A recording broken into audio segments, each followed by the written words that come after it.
ಶಿವ ಪವಿತ್ರ ತ್ರಿಮೂರ್ತಿಗಳಲ್ಲಿ ಶಿವನು ವಿನಾಶಕ. ಶಿವನು ಎಲ್ಲಾ ದುಷ್ಟಶಕ್ತಿಗಳನ್ನು ಹೋಗಲಾಡಿಸುವವನು ಮತ್ತು ತ್ಯಾಗದ ಪ್ರತಿಮೆ. ಶಿವಯಜುರ್ ಶ್ಲೋಕವು ಭಗವಾನ್ ಶಿವನನ್ನು ಅತ್ಯುನ್ನತ ಕ್ರಮದಲ್ಲಿ ವೈಭವೀಕರಿಸುತ್ತದೆ. ಶಿವನನ್ನು ಬಿಳಿ ಕಮಲದಂತೆ ಅಥವಾ ಬ್ರಹ್ಮ ಕಮಲದಂತೆ ಪರಿಶುದ್ಧರೆಂದು ಪರಿಗಣಿಸಲಾಗುತ್ತದೆ.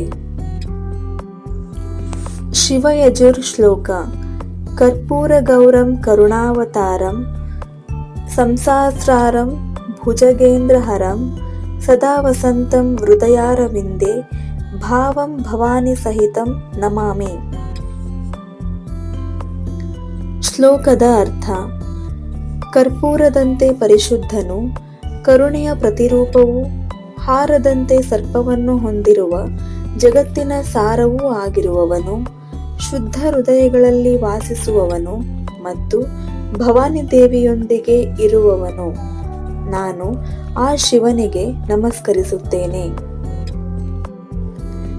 ಆಕರ್ಷಕ ಸಂಗತಿಗಳು: ಶಿವನನ್ನು ಎಲ್ಲಾ ಲೌಕಿಕ ಆಸೆಗಳನ್ನು ಮೀರಿದ ವ್ಯಕ್ತಿಯಾಗಿ ಪ್ರತಿನಿಧಿಸಲಾಗುತ್ತದೆ. ಅವನನ್ನು ಮಹಾದೇವ ಎಂದು ಕರೆಯಲಾಗುತ್ತದೆ.